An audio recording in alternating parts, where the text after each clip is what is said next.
Talvez fosse esse o plano de Deus o tempo todo. Porque ele o criou, permitiu que caísse em desgraça, para se tornar um símbolo a ser temido, um aviso a todos nós. No 7º episódio de Demolidor Renascido, o Matt Murdock fala pra sua nova namorada que a sua vida parece falsa. E é realmente como se os roteiristas estivessem falando pra gente: tá meio esquisito, não parece muito real, né? E sim, como eu venho falando desde o primeiro episódio, não tá parecendo real, não dá pra sentir que é real, não dá pra sentir a humanidade naquilo, mas de um lado eu acredito que a gente até mereça um pouquinho disso, porque com certeza a gente não merece a obra de arte que é o Demolidor da Netflix. Oi, eu sou o Luca e esse deveria ser um vídeo de opinião sobre os episódios 5, 6 e 7 de Demolidor Renascido, o Demolidor da Disney Plus. Mas o camundongo de short conseguiu, e eu já não tenho mais muita vontade de falar sobre essa série. E até então, como tudo que o Camundongo tem feito com a Marvel, é um grande produtão. E além de tudo, nesse caso aqui, ele é um grande produto Frankenstein, ou seja, bem remendado. Está vivo! Está vivo! Está vivo! Tá claro que a série tá me decepcionando, né? Já deu pra perceber pelo tom do vídeo. Mas deixa eu construir meu argumento a favor do que eu tô te falando. E eu tenho que deixar claro também que apesar de ser um remendão, né, um Frankenstein, é possivelmente o melhor remendo que eu já tenha visto em uma obra audiovisual. É quase um milagre que essa costura que foi feita entre duas gravações diferentes da mesma série não seja tão prejudicial quanto poderia ser. Mas vamos por parte nos argumentos de o porquê que essa série não chega aos pés da Netflix. A direção da série. Born Again tem como seus idealizadores Dario Scarpadani, Chris Ord e Matt Corman, que são pessoas que têm ali uma certa bagagem como roteiristas, principalmente o Dario, que trabalhou em roteiros da série do Justiceiro, mas como em diversas séries de Star Wars e da Marvel, o Mickey colocou pessoas relativamente estreantes para comandar a série, que deveria salvar essa empreitada de séries da Marvel no Disney Plus. E isso por si só já é uma decisão muito arriscada, porque se a série fosse perfeita, ótimo! Esses estreantes seriam elevados, todo mundo falaria bem da Disney, todo mundo falaria bem da Marvel, e caso a série fosse média ou ruim, eles seriam os culpados perfeitos, justamente por serem estreantes. Isso aconteceu na maioria das séries da Marvel, aconteceu em Obi-Wan Kenobi, e principalmente em Acolyte, como muita gente sabe. Enquanto que o showrunner da série da Netflix era ninguém mais ninguém menos do que Jeff freaking Loeb, um gigante da indústria, principalmente dos quadrinhos, que conhece com a palma da sua mão esses personagens. E foi responsável por escrever muitas histórias não só de Demolidor, mas como de Batman e Homem-Aranha, em algumas das suas melhores histórias. A diferença de experiência entre o Jeff Loeb e os showrunners do Disney Plus é monumental. Não é culpa deles que a série não tá saindo perfeita. Eles são inexperientes em comandar um show de personagens de quadrinho, então faz sentido que não seja perfeito ainda, não seja tão redondo como era o Demolidor do Jeff Loeb. E além disso, a direção de Born Again, apesar do plano sequência do início ali e ter realmente boas intenções nas suas cenas de ação, tem claramente menos habilidade do que o time da Netflix para executar elas. Até quando as cenas são boas, bem coreografadas, elas não são tão bem executadas ao final. Por exemplo, apesar das ótimas intenções na cena que transita entre o Demolidor brigando com o Mills e o Fisk espancando o Adam, com a intenção de trazer um paralelo entre ambos voltando à sua antiga forma, a execução delas faz com que a gente, como espectador, não consiga aproveitar direito nenhuma das duas cenas. Apesar de sua ótima coreografia, mas a gente fica picotando entre uma cena e outra e não consegue ver de uma maneira mais crua nenhuma das duas pancadarias. Enquanto a Netflix trazia essas cenas de luta de uma maneira crua, direta, às vezes sem corte, às vezes com corte, mas normalmente não pulava de uma cena pra outra. E assim a gente sentia na pele tudo o que acontecia em tela. A luta final com o Mills também é um grande exemplo, porque ela tem uma coreografia boa, mas ela é mal executada porque ela é fatiada na edição.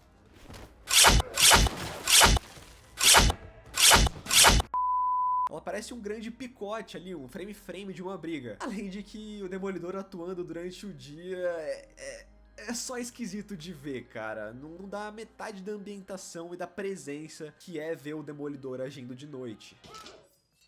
Regravações. Depois de ter sido gravada com o intuito claro de ser uma daquelas séries mais tradicionais, com um acontecimento, um vilão, ou um caso importante por episódio, como as do Arrowverse, por exemplo, a Marvel decide que isso não iria funcionar. Queriam algo mais contínuo, mais parecido com a versão da Netflix. E assim eles trazem parte do elenco de volta, o Fogg, a Karen, a própria atriz original da Vanessa. Eles fazem as regravações e tentam costurar uma série que eles acham que deve ser pesada e violenta, porque é só isso que o fã gosta, né? Bota um filtrinho, um filme com granulação ali, porrada e sangue, que o fã fica quietinho, né? Mas enfim, remendar isso com uma série que provavelmente era mais leve. Isso por meio do Matt Murdock e do Wilson Fisk?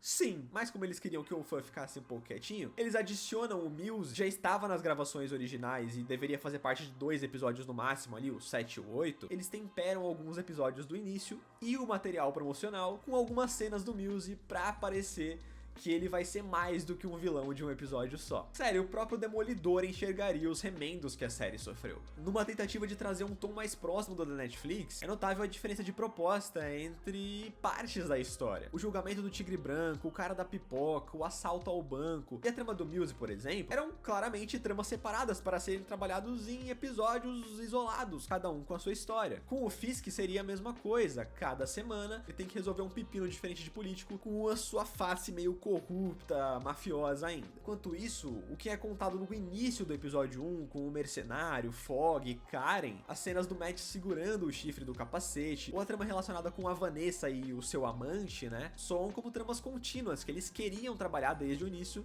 do começo ao fim. Mas infelizmente, mesmo com essa trama mais contínua e interessante ali, a Vanessa com o Wilson reconstruindo o seu casamento, o Matt se reconectando com o Demolidor, o mercenário como um personagem que agora aparentemente sabe quem é o Matt Murdock porque ele ataca diretamente um dos seus melhores amigos. Tudo isso fica meio jogado porque, infelizmente, qualquer remendo desse porte fica visível. A gente tá falando de uma série que tinha uma primeira temporada de 20 e poucos episódios já gravados quando eles decidiram refazer. E assim, as inserções do Fogg, da Karen, do mercenário, da própria Vanessa com a atriz original, né, e a temperada que existe do Mills durante a temporada, não conversam muito com o que era o propósito inicial aparente dessa temporada. Mas o lado bom disso é que os episódios 8 e 9 também já fazem parte das regravações e a próxima temporada já tá sendo gravada desde o início com essa proposta. Então eu tenho fé que pode sim ser outra parada, uma realmente boa. Eu ainda acredito muito que o Mickey vai continuar um pouco covarde pra adaptar direito à religião do Matt, um vilão sádico de verdade, etc. Mas a gente vai falar isso mais pra frente aqui no vídeo. Me and you, pal. We're gonna do this. We're gonna be the best damn avocados this city's ever seen. Personagens secundários. Cara, todos os personagens secundários de Born Again são versões plastificadas de gente que tava na série da Netflix. A Kirsten é o novo Fogg, a Heather é a nova Karen, o Cherry é o novo Mahoney, o Buck é o novo Wesley britânico, a Bibi Urich é a nova Ben Urich. Até o Mills, como foi escrito, parece uma versão ruim do Poindexter. E esses personagens não são culpa dos seus atores, mas sim de serem escritos sem alma. Eles são peças que só servem pra mover a história dos personagens principais, sem mais e nem menos. Se na série da Netflix a gente tinha um episódio inteiro sobre como a amizade entre o Fogg e o Matt era importante e trazia humanidade de verdade pro amigo do herói, ou então mostrava como a Karen era uma pessoa real, que tinha família, uma vida própria, suas alegrias, suas tristezas e os seus próprios traumas, ou até mesmo algumas cenas que trabalhavam bem a personalidade, o senso de justiça, de honra, de personagens como o Mahoney, o Ben Urich, o Wesley. Cara, todos eles tinham suas motivações, suas personalidades, enfim, a sua humanidade no texto. Enquanto agora a gente tem a Heather que só fala com o Matt, com o casal Fisk e Vanessa, ou com o adolescente com daddy issues, que é o Mills. A Kirsten é só a parceira de escritório. O Cherry é só um informante. A Bibi é uma boa repórter, mas ela só é uma boa repórter. E o Mills eu vou falar um pouquinho mais dele já já. Mas nota que nenhum desses personagens tem vida quando eles não estão encontrando com o Demolidor, com o Fisk. Eles são literalmente NPCs das quests de Matt Murdock e Wilson Fisk. Eles só existem pra avançar as jornadas desses protagonistas. Mills. Ai, esse é o exemplo perfeito da covardia que o Camundongo teve nessa temporada. É uma série pra maiores de 18, mas ainda é Disney. A gente vai ser adulto, mas nem tanto.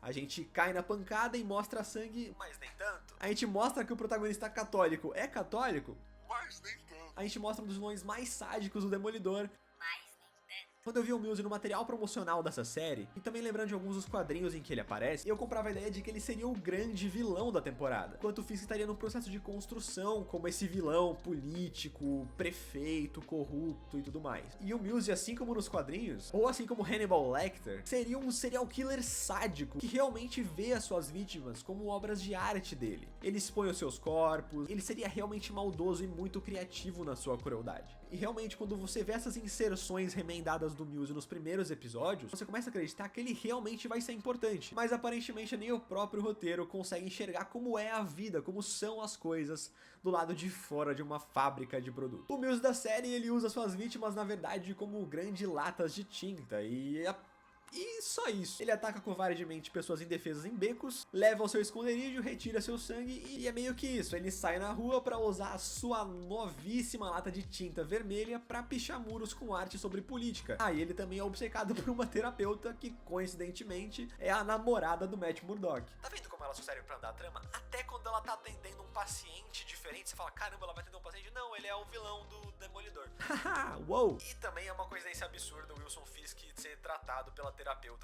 que é a namorada do Matt Murdock, né? Mas tudo bem. E aí ele tem várias pinturas da Heather no esconderijo. E quando finalmente chega o episódio que devia ser seu, o personagem que não tem background muito grande nos quadrinhos, se revela como um adolescente rico com daddy e mommy issues, chorão e obcecado por sua terapeuta sem nenhuma explicação lógica. E que por um malabarismo ridículo de roteiro, sabe lutar taekwondo. Simplesmente o que deveria ser um vilão do nível de Hannibal, ou que poderia ser representado como Hannibal da própria série do personagem, se tornou só um desperdício mesmo. E você acha que tagarelar na internet vai mudar alguma coisa?